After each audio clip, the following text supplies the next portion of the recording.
Hey there, how's your English learning going today? Today we're going to learn another 10 common idioms, phrases, and sentences that native English speakers use every single day. These expressions are super useful, and I promise by the end of this video, you'll understand exactly what these expressions mean and how to use them naturally in your own conversations. Here's how you can get the most out of this video. First, listen while reading the subtitles. This will help you catch every word and follow along more easily. Then, play the video again and try to repeat the sentences out loud, but this time without reading the subtitles. This will really help you improve your pronunciation, listening, and speaking skills. Don't forget to pause and write down any new expressions you like. That way, you can remember and review them later. This is a great way to boost your listening, reading, and speaking, all at the same time. This lesson is a fun and simple way to improve your English step by step. Before we dive in, if you're finding this helpful, please hit the like button and subscribe. It helps a ton, and I really appreciate your support. All right, let's get started with our first expression. Number 1, it could go either way. This phrase is something you'll hear all the time when people are talking about situations that could have two different outcomes. It means that both results are equally possible, and nobody really knows which one will happen. Think of it like flipping a coin. It could land on heads or tails, and both have the same chance of happening. I remember when my friend Sarah was waiting to hear back from 2 different job interviews. She had done really well in both, and the companies seemed interested.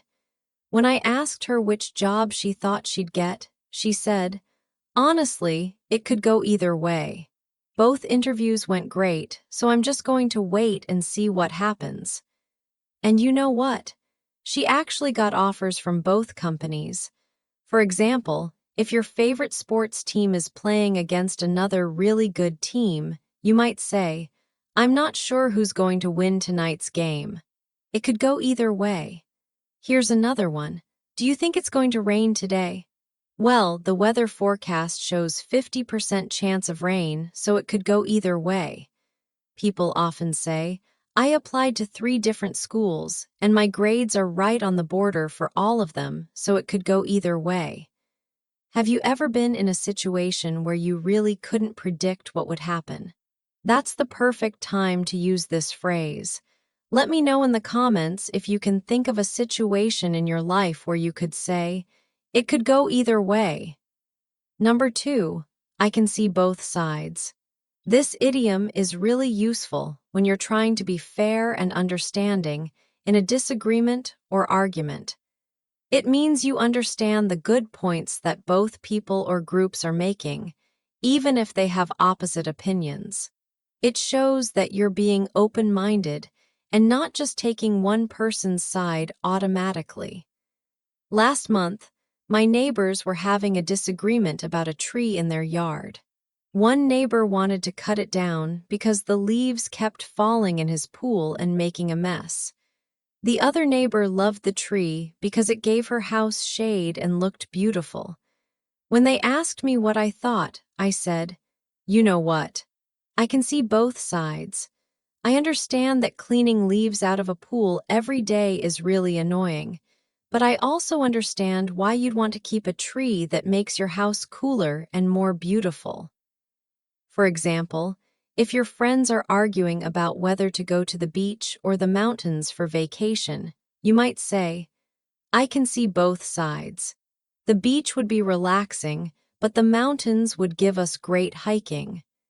You might hear something like, "My parents think I should study business, but I want to study art. I can see both sides. Business might give me more job security, but art is what I'm passionate about." Here's another one. "Some people think we should work from home, others think we should work in the office. I can see both sides of this debate." This is such a mature way to handle disagreements. Do you think using this expression could help you in arguments or discussions? Write in the comments about a time when you could see both sides of an argument. Number 3, let's sleep on it. This idiom is perfect when you need to make a big decision, but you don't want to rush into it. When someone says, let's sleep on it, they mean, let's wait until tomorrow to decide, or let's take some time to think about it carefully. The idea is that after a good night's sleep, your mind will be clearer and you'll be able to make a better choice. I'll never forget when my sister was thinking about buying her first car. She found one she really liked, but it was a lot of money. The car salesman was trying to pressure her to decide right away, saying, "This deal won't last long." But my sister was smart. She told him, "This is a big decision. Let me sleep on it, and I'll give you an answer tomorrow." The next morning, she realized she should keep looking for something less expensive, and she found a better deal at another dealership a week later. For example, if someone offers you a new job, you might say, "This sounds like a great opportunity, but it's a big change for me. Can I sleep on it and give you my answer tomorrow? Let's take this one. Should we buy this house? It's beautiful, but it's also expensive. Let's sleep on it and talk again in the morning." People often say, "I'm not sure if I should take that class next semester. Let me sleep on it." The great thing about this expression is that it gives you permission to slow down and really think things through. Have you ever made a decision too quickly and then regretted it later? That's exactly when sleeping on it would have helped. Tell me in the comments about a time when you should have slept on a decision. Number 4, you backed the wrong horse. This idiom comes from horse racing, where people bet money on which horse they think will win. If you backed the wrong horse, it means you chose to support something or someone that didn't succeed. It's like saying you made the wrong choice or you supported the losing side. My cousin learned this lesson the hard way when he was in college. There were 2 student candidates running for class president, and my cousin decided to volunteer for one of them because he thought that person had better ideas. He spent weeks helping with the campaign, making posters, and talking to other students. But when the election happened, his candidate lost by a huge amount. His roommate joked, "Sorry, man, looks like you backed the wrong horse this time." My cousin laughed about it, but he definitely learned to research candidates more carefully before choosing sides. For example, if you invested money in a company's stock and that company's value went down instead of up, someone might say, "It looks like you backed the wrong horse with that investment." Here's another one. "I thought our team would definitely win the championship this year, but we lost in the first round. I guess I backed the wrong horse."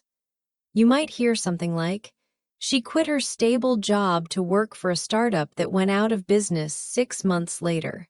She backed the wrong horse." This expression isn't usually meant to be mean or hurtful. It's more like saying, "Oops, that didn't work out the way you hoped." We all back the wrong horse sometimes. Can you think of a time when you supported something that didn't turn out well? Share your story in the comments. Number 5, you're dead wrong. This slang expression means someone is completely, totally incorrect about something. When you say you're dead wrong, you're not just saying they made a small mistake, you're saying they're absolutely and completely wrong. The word dead here means completely or totally, just like when we say dead tired or dead serious. I remember a funny situation at work where this expression came up. My coworker Tom was convinced that our company meeting was on Wednesday, and he kept telling everyone to prepare their reports for Wednesday. But I had checked my calendar and the email from our boss several times, and I knew the meeting was actually on Thursday. When Tom insisted one more time that it was Wednesday, I finally said, Tom, I'm sorry, but you're dead wrong about this. Look at the email again. It clearly says Thursday at 2 p.m.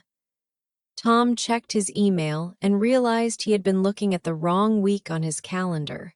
For example, if someone tells you that Paris is the capital of Italy, you would say, "You're dead wrong, Paris is the capital of France. Rome is the capital of Italy." Let's take this one. My brother insisted that you need to water cactus plants every day, but I told him, "You're dead wrong about that. Cactus plants actually need very little water." People often say, "If you think I'm going to work this weekend for free, you're dead wrong." Now, be careful with this expression because it's pretty strong.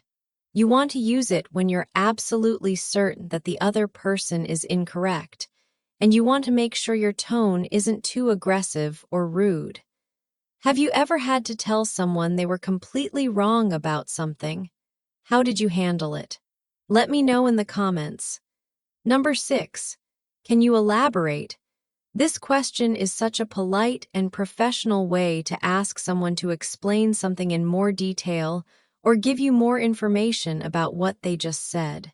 When you ask someone to elaborate, you're basically saying, "Can you tell me more about that?" Or, "Can you explain that better?" It's a really useful phrase for school, work, or any time you want to understand something better. I use this expression all the time in meetings at work. Just last week, my manager was explaining a new project to our team. She said, "We're going to need to restructure our approach to client communication." That sounded important but also pretty vague, so I raised my hand and said, "That sounds interesting. Can you elaborate on what kind of changes you have in mind?" Then she explained exactly what she meant. We were going to start having weekly check-in calls with our clients instead of just emailing them. For example, if someone says, "I had a really weird day," you might respond, "Oh no, what happened? Can you elaborate?" Here's another one. In a job interview, if the interviewer says, "We're looking for someone with strong communication skills," you could ask, "Can you elaborate on what specific communication skills are most important for this role?" You might hear something like, "The doctor said I need to change my lifestyle. Could you elaborate on what changes would be most helpful?" This is so much better than just saying "what" or "I don't understand." It sounds professional and shows that you're really interested in learning more. Do you think you could use this phrase in your work or school? Tell me in the comments about a situation where you'd want someone to elaborate. Number 7. Let's take it from the top. This phrase means, let's start over from the beginning. It originally comes from theater and music, where the top refers to the beginning of a song or scene. When a director or music teacher says, "Take it from the top," they mean, start the whole thing over from the very beginning. Now we use it in all kinds of situations where we need to restart something. I'll never forget when I was in high school and my drama teacher used this phrase. We were rehearsing a play, and everything was going wrong. People were forgetting their lines, missing their cues, and the whole scene was a mess. Finally, our teacher stopped us and said, "Okay, everyone, that was pretty rough. Let's take it from the top and try to focus this time." We started the scene over from the very beginning, and the second time was much better. For example, if you're explaining something complicated to a friend and they look confused, you might say, "I can see you're lost. Let me take it from the top and explain it more slowly." Let's take this one. "This presentation isn't working. Let's take it from the top and reorganize our main points." You might hear something like, "I messed up this recipe halfway through. I think I'll just take it from the top with fresh ingredients." This phrase is really helpful when things aren't going well and you need a fresh start. It's much more positive than saying, "This is terrible," or "We failed." Instead, It suggests that you're ready to try again and do better. Have you ever been in a situation where you needed to start something completely over? Share your experience in the comments. Number 8. It's like talking to a wall. This idiom is used when you're trying to communicate with someone, but they're not listening to you at all or not responding in any helpful way. When you say it's like talking to a wall, you mean the person might as well be a wall because you're getting the same amount of response, which is nothing. It's a way to express frustration when someone won't listen or engage with what you're saying. My mom used to say this about my teenage brother all the time. She would try to talk to him about cleaning his room, doing his homework, or helping with chores around the house. But he would just sit there with his headphones on, completely ignoring her. Finally, she'd throw her hands up and say, "I give up. Talking to you is like talking to a wall." And honestly, she was right. My brother wasn't listening to a single word she said. For example, if you're trying to give your friend advice about their relationship problems, but they keep ignoring everything you say and making the same mistakes, you might tell another friend, "I've tried to help her so many times, but it's like talking to a wall." Here's another one. "I've been trying to explain this new computer system to my dad for an hour, but it's like talking to a wall. He's not even trying to understand." People often say, "I tried to reason with my boss about getting a raise, but it was like talking to a wall." This expression shows frustration, but it's not as harsh as calling someone stupid or rude. It's more about the situation than the person.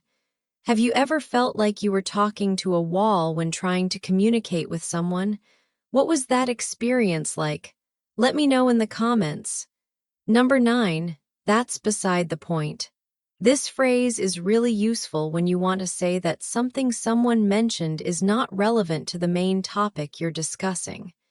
When you say, "That's beside the point," you mean, that information doesn't matter right now, or that's not what we're talking about.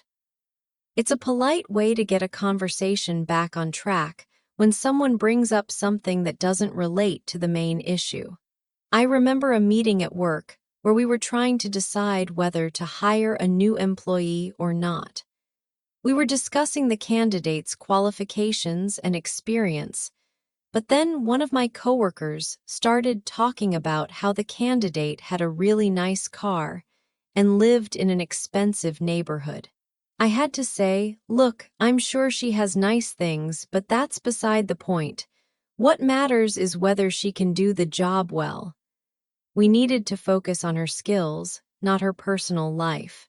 For example, if you're arguing with your roommate about who should take out the trash, and they start complaining about how you left dishes in the sink last week, you might say, "The dishes are beside the point right now, we're talking about the trash." You might hear something like, "Yes, the restaurant is expensive, but that's beside the point. The question is whether the food is good enough for our anniversary dinner." Let's take this one. "I know you don't like my haircut, but that's beside the point. We need to focus on planning this event." This expression helps keep conversations focused and productive. It's not rude, but it does redirect attention back to what's important. Do you ever find yourself in conversations where people bring up things that don't matter to the main topic? Tell me in the comments about a time when you could have used this phrase. Number 10. We'll pick this up later. This phrase means we'll continue this conversation or activity at another time. It's a really common way to pause something you're doing with the intention of returning to it later. You might use it when you run out of time, when you need a break, or when the situation isn't right to continue the discussion right now.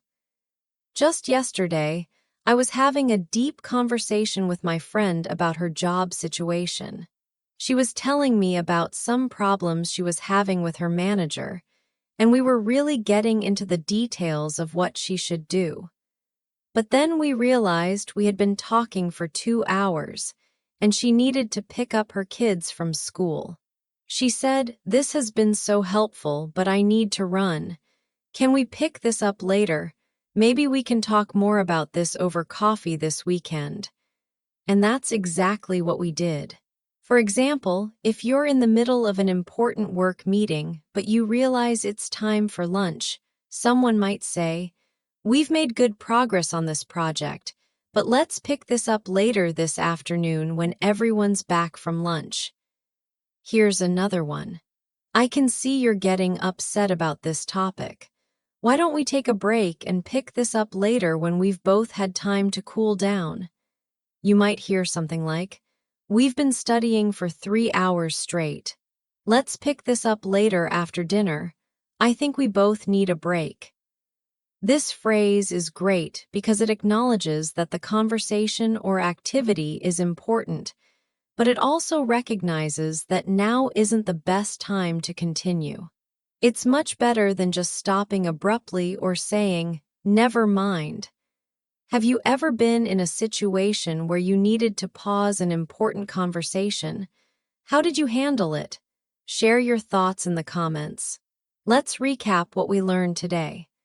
We covered 10 super useful expressions that native English speakers use all the time. We learned it could go either way for when situations could have different outcomes. I can see both sides for understanding different viewpoints. "Let's sleep on it" for taking time to make decisions. You backed the wrong horse for making the wrong choice, and "you're dead wrong" for when someone is completely incorrect. We also covered "can you elaborate" for asking for more details. "Let's take it from the top" for starting over. It's like talking to a wall for when someone won't listen. "That's beside the point" for staying focused on the main topic, and "we'll pick this up later" for continuing something another time. These expressions will make your English sound so much more natural and native-like. Remember to practice using them in your own conversations, and don't be afraid to try them out. The more you use them, the more comfortable you'll become with them. If this video helped you learn something new, please give it a thumbs up and subscribe to our channel. Tomorrow, I'll be back with 10 more idioms, phrases, and sentences that will take your English to the next level. And remember, learning English is a journey, so be patient with yourself and keep practicing every day. Which of these 10 expressions was your favorite today? And more importantly, which one do you think you'll use first in your own conversations? Let me know in the comments below. I love hearing from you. Take care and keep practicing your English. See you tomorrow for another fun lesson.